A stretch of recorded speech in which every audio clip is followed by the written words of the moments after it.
I want to talk about my dream for you because I have been so blessed to live inside the dream of God. I figured out early on, I had these dreams for myself. I used to tell my father, I'm going to live in a house on a hill. I'm going to have $1 million. And I learned early in my career that the dream I had for myself couldn't compare to the dream that life had for me. So I figured out how to lean into life, and allow the flow that was designed for me to follow, to allow that flow to be my guide. And every decision I've ever made has come from listening to the flow that represents the truth in me that is also the truth in you. You already know the truth. You've been making decisions, having choices fulfilled throughout your life since you were a kid.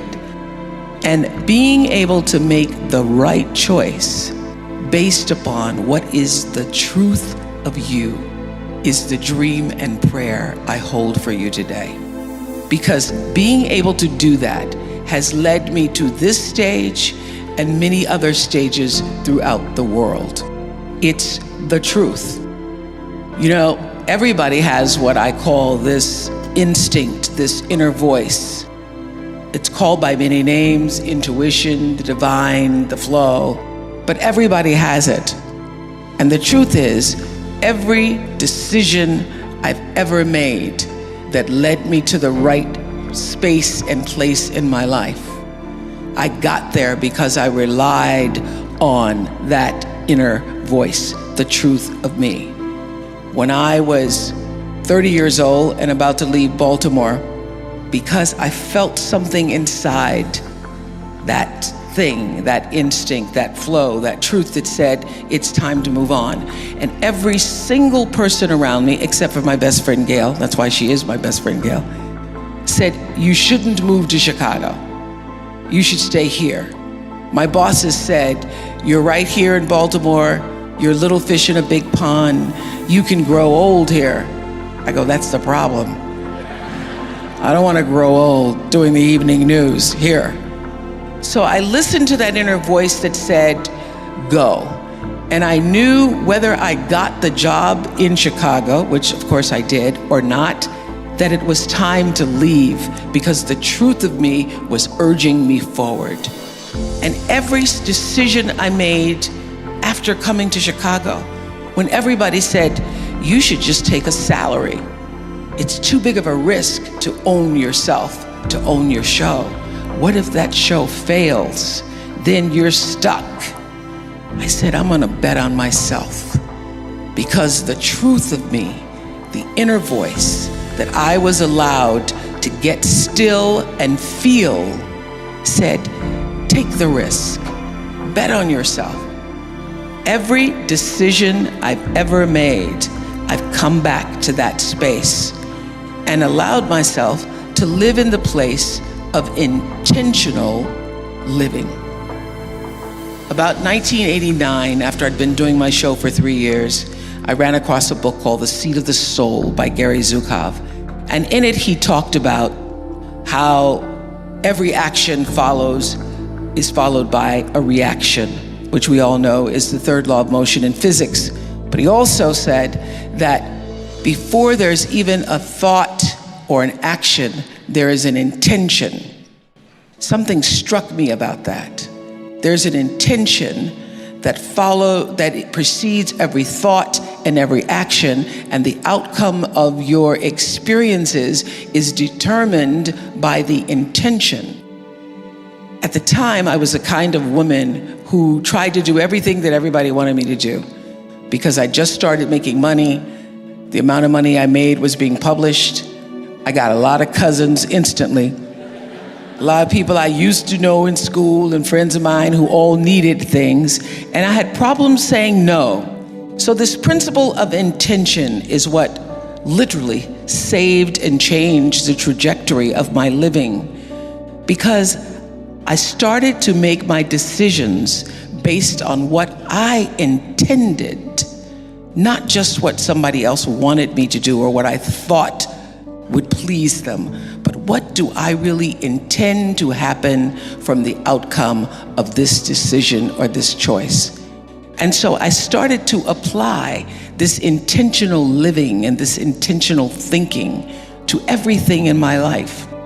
I said to my producers, do not bring me a show or an idea unless you have a clear intention about why we're doing it, what you want to say, what you want the outcome to be. And changing the paradigm from just doing a television show, from just being on TV, to actually intending to be of service to the viewers, changed the trajectory of the show. The reason we were #1 for 25 solid years is because we intended to be. We intended to create and to use the opportunity of being able to speak to people every day, to use that as a platform to inform their lives in service, intentionally. And I would say to the producers, do not bring me an idea that I cannot find my thread of truth in, so that I could sit in the seat and ask the questions with the intention of accomplishing something bigger than the interview. So I remember the first time I used this principle of intention. There was a mother on who had lost her 16-year-old daughter. She'd been murdered by her boyfriend, junior in high school, popular, straight A's, cheerleader. Everybody loved her. Nobody ever suspected that the boyfriend was abusing her. I learned then, back in the 90s, that domestic violence for young girls, for teenagers, is at the same rate of domestic violence for grown women in this country. 1 out of 4 girls, 14 to 18, dating, are being abused by their boyfriends. So this girl had hidden it from her mother and her friends, because girls hide it because they don't want anybody to know, and also because they want to keep the boyfriend. So I went into the green room and I asked the mother, please tell me why you're here. What is your intention? She said, I'm here because your producers asked me to come. I said, but what is the reason you said yes? What is your true intention in being here? And she said, I want people to know that my daughter's life was bigger than her death. Everywhere I go, people only want to talk about her death and how she died and how I didn't know or why I should have known. But I want people to know that my daughter, our daughter, was loved. She was loved by her siblings and loved by her friends, and she loved us, and she had a life that was bigger than her murder. And I said, good. I can do that. I can make sure that people know that your daughter's life meant something, that her being here on the planet Earth for 16 years truly mattered. And here's my intention. I want everybody who hears your daughter's story to be able to see their friend, to see themselves, and to know that to remain silent can be a killer. And so every question that I ask you comes from the point of view of an intention to serve the life of your daughter so that her life would not have been in vain. That's the first show I won an Emmy for, when I aligned the intentions. And since that time,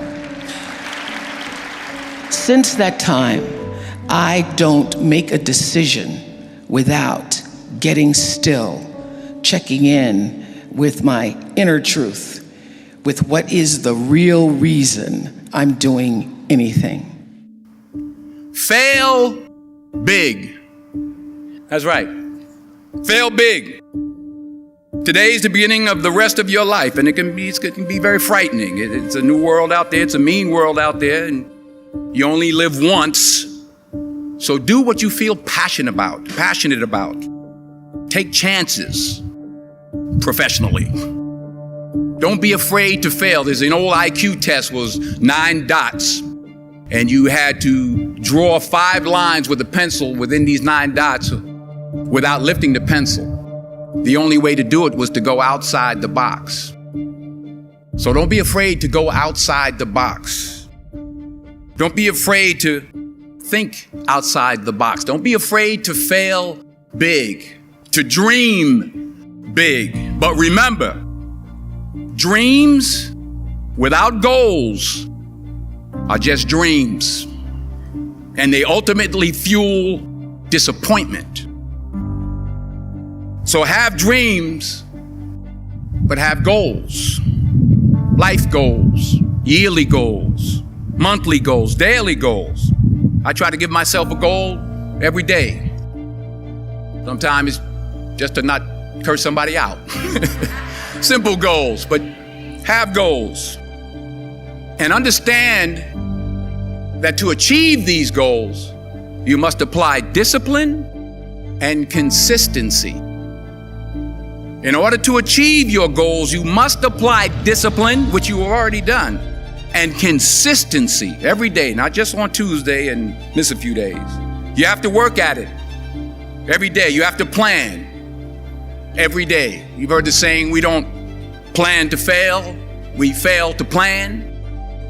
Hard work works. Working really hard is what successful people do. And in this text, tweet, twerk world that you've grown up in, remember, just because you're doing a lot more doesn't mean you're getting a lot more done. Remember that. Just because you're doing a lot more doesn't mean you're getting a lot more done. Don't confuse movement with progress. My mother told me, she said, yeah, because you can run in place all the time and never get anywhere. So continue to strive, continue to have goals, continue to progress. You'll never see a U-Haul behind a hearse. I'll say it again. You'll never see a U-Haul behind a hearse. I don't care how much money you make, you can't take it with you. The Egyptians tried it. They got robbed. That's all they got. You can't take it with you.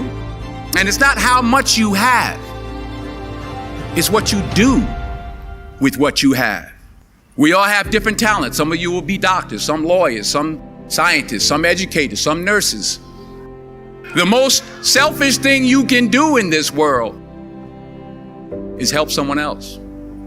Why is it selfish? Because the gratification, the goodness that comes to you, the good feeling that I get from helping others, nothing's better than that. Well, 1 or 2 things, but nothing's better than that. Not jewelry, not big house I have, not the cars, but it's the joy. That's where the joy is, in helping others. That's where the success is, in helping others. Finally, I pray that you put your slippers way under the bed tonight, so that when you wake up in the morning, you have to get on your knees to reach them. And while you're down there, say thank you for grace. Thank you for mercy. Thank you for understanding. Thank you for wisdom. Thank you for parents. Thank you for love. Thank you for kindness. Thank you for humility. Thank you for peace. Thank you for prosperity. Say thank you in advance for what's already yours. It's how I live my life. That's why I am, one of the reasons why I am today. Say thank you in advance for what is already yours. True desire in the heart for anything good is God's proof to you, sent beforehand to indicate that it's yours already. I'll say it again. True desire in the heart, that itch that you have, whatever it is you want to do, that thing that you want to do to help others and to grow and to make money, that desire, that itch, that's God's proof to you, sent beforehand already to indicate that it's yours. And anything you want good, you can have. So claim it. Work hard to get it. When you get it, reach back. Pull someone else up. Each one, teach one. Don't just aspire to make a living. Aspire to make a difference. How did you turn your pain into purpose? Well, before the pain became a purpose, it was just an acknowledgement of what had happened to me. And one of the things we talk about in the What Happened to You book is that anything that has happened to you, and I wanted to just make this point to everybody, there's not a black woman in this room who hasn't been through something that helped her build strength, and then something else that helped you build strength, and then something else that helped you build strength. I mean, sometimes you go through so much, you say, God, don't teach me nothing else new today. I don't need no more strength building. But this is what I know, is that strength times strength, times strength, times strength. Every time you got stronger, you were building power. Because strength times strength times strength times strength equals powerful. So we're sitting in a room amongst ourselves with all of these powerful women who have their stories of what happened to you that you can now turn into post-traumatic wisdom. So what I was able to do was to take what had happened to me and to use it as an empathy builder for myself and for other people. And it is my empathy and connection that has allowed me to be the woman that I am today. And so anything that has happened to you, if you are willing to learn from it, to open up and no longer allow the stigma and shame to cause you to hide your secrets, but to know that your vulnerability is where your real strength lies, and take that pain and turn it into something meaningful for yourself. And as Maya used to say, I wouldn't take nothing for my journey now. Not even the sexual abuse, the sexual assault. You know, when I was raped, I didn't even know what a penis was. And like so many other people in this room who were also sexually assaulted when they were young, I didn't tell anybody because I knew it would be turned on me. I knew I was not in a safe environment where other adults would trust my word. And so I kept it to myself until I was literally on an Oprah Winfrey show. Somebody shared their story of abuse, and I was like, I thought I was the only one. I thought I was the only person who had been raped at 9 and molested until I was 14. So I think being able to take your pain and turn it into purpose and power begins first with being able to empathize with other people who've been through the same kind of pain. And everything that's happened to you has also happened for you, if you allow it to be. There's not one thing that has happened to you that you cannot now turn into something that is useful and meaningful in the life that you are now leading forward. God shows us how to do this in the book of Genesis. The Bible says that God stepped out on nothing and said, let there be something, and let there be light, and there was light, and the evening and the morning was the first day. And guess what? No angels, no choir, no spouse, no friends, no person came along, nobody started dancing, no praise team came along. And so God clapped for himself. He said, and it was good. And it was good. It doesn't have to be finished to be good. Some of you wait too late to clap. You're not going to clap till it's finished, but you got to clap behind every accomplishment and celebrate every step. The steps of a good man are ordered by the Lord, and he delighteth in the way. And every time you take a step, you need to clap for that step, because at least I'm further than where I was. I may not be where I'm going, but I'm further than where I was. Am I talking to anybody this morning? And so you need to praise God for baby steps. Praise God for progress. Praise God for improvement. Celebrate within yourself and not be afraid to look yourself in the mirror and say, you did that well. You did that real well. You'll never be able to determine who you need in your life until you feel your own void. You'll choose somebody out of your pain, and then when you get well, you don't want them. On the other extreme, but equally as dangerous, but the antithesis of inferiority is the assumption that what God has given to you requires nothing of you. You don't put anything into it. You just received it, you got it, you think it ought to be there. Anything you add to your life requires your attention. If you have a goldfish, you have to feed it. If you get a cute little puppy, you got to walk it. If you buy a car, you're going to need oil. If you buy a car, you're going to need gas. Anything you add to your life is going to require more of you. Stop adding more than you're willing to maintain. Say this word with me, no. Some of you have said yes so much because you assume that you are collecting whatnots to keep on a shelf, but in reality, you keep saying yes and not really taking care of what you already got. You keep adding more and more and more and more to your life, and then somewhere on some therapist's couch, you say, I'm overwhelmed, and I'm nervous, and I got anxiety, and I guess you do. To him whom much is given, much is required. This grandiose mentality that you have has led you to a place of utter frustration. You underestimate what greatness costs. This is a dangerous thing. You don't seek to keep up, advance your skills, study or work out. You don't seek to maintain the relationship, keep it spicy and interesting. You think I got that on lock. You do not have that on lock. Come on. You never have it on lock. You don't have your husband on lock. You don't have your wife on lock. You don't have your career on lock. You don't have your child on lock. You don't have your mama on lock. You don't ever have anything on lock. That's why you got to celebrate people while you have them. You have to love them while you got them. You got to pour into them while they're there. You don't have it on lock. Somebody is after your job right now.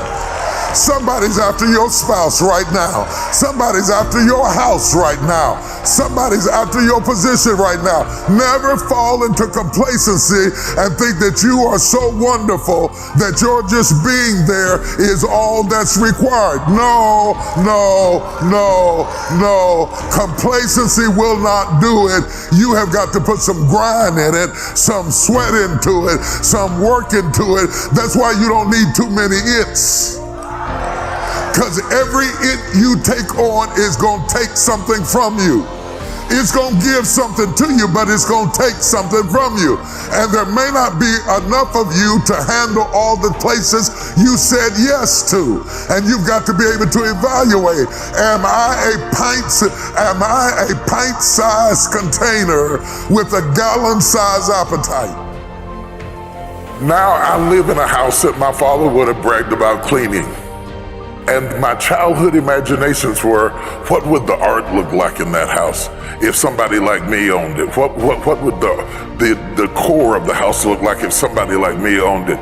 And you'll be happy to know that half of my house is filled up with art from Kenya. I have every piece of art that you have ever given me, or that I have ever bought, or that I have ever had access to online, to those few businesses who advertise online. Listen up. There is huge demand for what you have around the world. Get out of the box. Get out of your shell. Don't devalue, because what you call normal, we call amazing. I get more hits when I post music from the services than I do over here. When I put them on social media, I get more hits from America than I do when we play our own music. The problem with greatness, when you have greatness to you might escape your mind because your greatness is also in your normal. Things that you step over, things that you overlook, things that you take for granted, things that might not be valuable to you because you are inundated and saturated with them are valuable to other people around the world.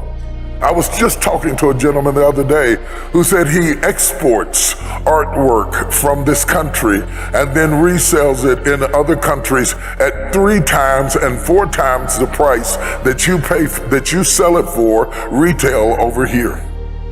We all have to think differently. There's a book out that I highly want to recommend that you read. The book is called The World is Flat. Technology has flattened the world. There are no barriers. There are no restrictions. There are no limitations. You can go as far as you want to go if you know how to work it right. You got to start thinking differently. Your marketplace may not just be your neighborhood. It may be your world. The reason I'm standing on this stage today is because our world is much smaller. We are interconnected. We are interdependent. And that's why we need each other in order to succeed. I wrote the book of which this conference is titled after, and the book is called Soar.